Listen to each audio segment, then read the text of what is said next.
Po ang 2 feet Sublime machine at nagamit ito ng 5 araw na may total of 6 meters. Ito naman po ang printer head area at hindi pa ito napapalitan. Capping na may 90% good condition. Headline.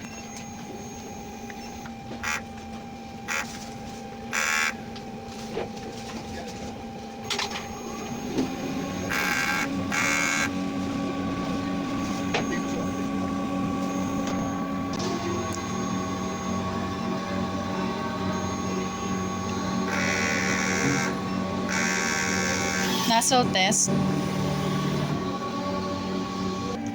Ink system naman ay tama lang. Dito naman ang mga used ink. At dito naman po yung mga unused ink. At ito naman yung waste tank na nilinis kada Lunes. Ito naman yung aming AVR. Ito naman yung Sablé roll film. Ito naman ang daily output monitoring. Ito naman ang weekly inventory.